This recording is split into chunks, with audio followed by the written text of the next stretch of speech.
Dito po kami ngayon sa Butuan Beach. Ito ang aking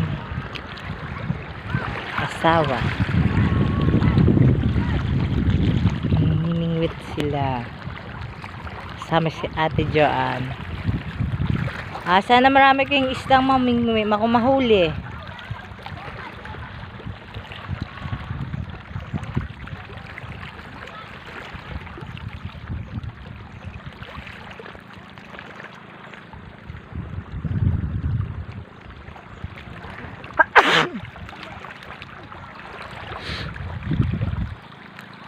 Ayun, ang iba namin mga kasamahan.